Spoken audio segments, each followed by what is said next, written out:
हम समझ रखने वाले लोग हैं। आज का 6 जून का दिन हमने इसलिए रखा है क्योंकि आज ही के दिन मेरे पंजाबी भाइयों ने अकाल तख्त की रक्षा के लिए अपने प्राणों की आहुति दी थी।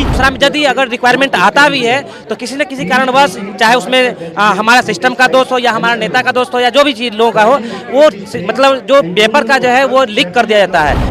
युवा पीढ़ी को पिछले 10-12 साल में इन्होंने गुमराह किया। ये तो बहुत मामूली कदम उठाया गया है, ये बेबी स्टेप है, अभी तो बहुत कुछ करना है। आपको कैसा लग रहा है आपको परमिशन मिल गई है, तो आपको क्या लगता है कि आपका पहला पड़ाव पूरा हो पाया है? जी मैम, बिल्कुल। मैं भी यही चाहता हूँ कि हमारे देश में एक ऐसी अर्थव्यवस्था लाई जाए जिस वजह से ऐसे नेता काम करते हो जो खुद पढ़े लिखे हो, क्योंकि जिन नेताओं के बच्चे बाहर पढ़ते हैं वो कभी मरने वाले 14 बच्चों की दुख, उनके माँ बाप का दुख कभी नहीं समझते। आपको खुशी हो रही है कि यहाँ पर आपका आना सफल हो गया, आप लोगों को परमिशन मिल गई है? जी बिल्कुल मैम, बिल्कुल, बहुत खुशी हो रही है। सबसे पहले मैम प्रशासन को धन्यवाद देना चाहेंगे, थैंक यू कहना चाहेंगे कि हमारी बात को उन्होंने सुना और हमको प्रोटेस्ट करने के लिए अनुमति प्रदान कर दी गई है।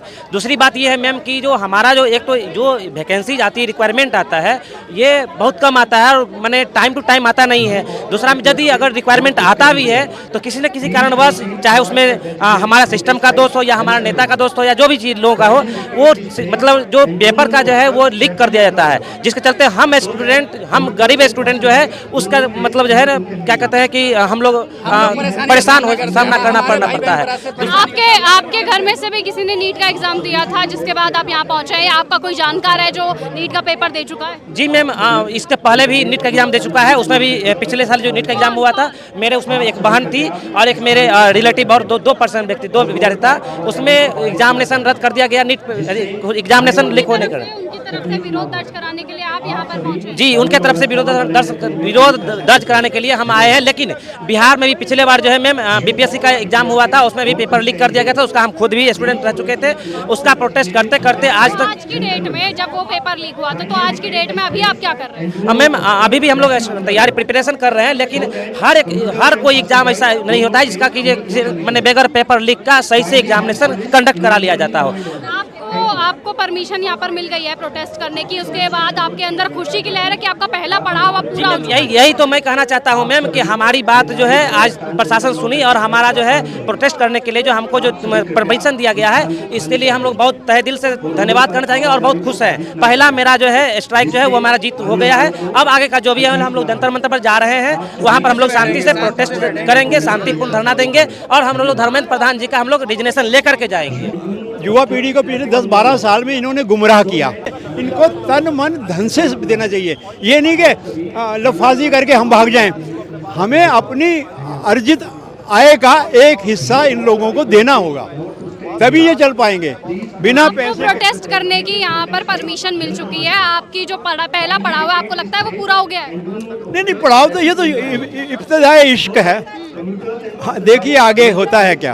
ये तो बहुत मामूली कदम उठाया गया है, ये बेबी स्टेप है, अभी तो बहुत कुछ करना है। आप लोगों यहाँ पे जितने भी प्रोटेस्टर्स हैं, सबका कहना है कि हम धर्मेंद्र प्रधान का इस्तीफा लेने के बाद ही यहाँ से जाएंगे ताकि हम लोगों को न्याय मिले। हम तो पार्टी के मेंबर नहीं हैं, हम तो एक बुजुर्ग होने के नाते बच्चों का हौसला बढ़ाने आए हैं। और वो धर्मेंद्र प्रधान ढीठ है, नहीं देता हौसला, मोदी जी उसको नहीं हटाते हैं और ये जाते नहीं है। इसके लिए इनको निर्णय लेना है, हम इनके हर निर्णय के साथ हैं। हम तमाम सरकारें देखी हैं, क्या लग रहा है कि धर्मेंद्र प्रधान इस्तीफा देंगे? बीजेपी सरकार इस्तीफा ले पाएगी? नहीं, देखो ऐसा है कि लोकतंत्र में किसी भी को अपनी जिम्मेदारी लेनी होती है। लोकतंत्र में लोगों को जिम्मेदारी लेनी होती है और धर्मेंद्र प्रधान बार बार अगर लीक हो रहा है, बार बार नुकसान हो रहा है नौजवानों का, तो उसको अपना इस्तीफा दे तो ये उसका मॉरल ड्यूटी है। ये कोई एहसान नहीं कर रहे वो, ये उनको अपने आप ही कर देना चाहिए था।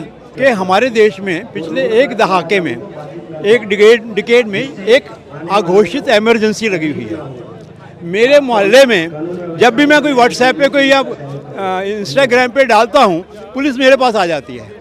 तो आप मत मानिए कि जंतर मंतर ही छावनी है, ये पूरा देश ही छावनी बना दिया गया। आप मत मानिए कि इन्होंने देश को बख्श रखा है।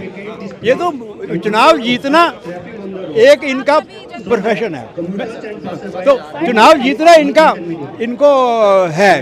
बाकी इनको देश चलाने की, इनको एडमिनिस्ट्रेशन करने की इनको कोई क्षमता नहीं। जैसा कि आप मेरे पीछे देख सकते हैं, पूरी तरीके से यहाँ पर यूथ मौजूद है जो अपना पूरा प्रोटेस्ट कर रहा है, पूरी ताकत लगा रहा है अपनी आवाज सत्ता तक पहुँचाने की, अपना विरोध सत्ता तक दर्ज करवाने की। और जिस संख्या में लोग यहाँ पहुंचे हैं उस संख्या के बल पर अब इन्हें परमिशन भी मिल चुकी है, जिससे ये अपना विरोध प्रदर्शन अब कर सकते हैं। यानी कि जंतर मंतर पर अब सीधा प्रोटेस्ट होगा, जिसके बाद वो अपनी आवाज सत्ता तक पहुंचाएंगे, अपनी मांगे सत्ता तक पहुंचाएंगे। अपने जो धर्मेंद्र प्रधान का ये इस्तीफा लेना चाह रहे हैं, देखने वाली बात ये होगी कि क्या अब ये यूथ, क्या अब ये जेंजीज, क्या ये अभी कॉकरोच जब धर्मेंद्र प्रधान का इस्तीफा लेकर बाज आएंगे या नहीं, क्या उन्हें धर्मेंद्र प्रधान का इस्तीफा मिलेगा या नहीं मिलेगा, क्या सत्ता इनके इन प्रोटेस्ट का कोई जवाब देती है या नहीं देती है, क्या इनके प्रोटेस्ट का फल इन्हें मिलेगा या नहीं मिलेगा। लेकिन फिलहाल इस वक्त की सबसे बड़ी खबर यही है कि इन लोगों को यहाँ पर धरना प्रदर्शन करने की अनुमति मिल चुकी है। और इसीलिए तब और इसमें आगे क्या बड़े अपडेट्स आएंगे, न्यूज़ गंगा आपके साथ ऐसे ही लगातार बना रहेगा। सीधा जंतर मंतर से कैमरा पर्सन रमेश रावत के साथ निशा भारद्वाज, जंतर मंतर। अगर आपको ये हमारा वीडियो पसंद आया हो तो इसे लाइक और शेयर करना बिल्कुल ना भूलें। साथ ही हमारे चैनल न्यूज़ गंगा को सब्सक्राइब और फॉलो जरूर करें ताकि देश और दुनिया की हर बड़ी खबर आप तक सबसे पहले पहुंचे।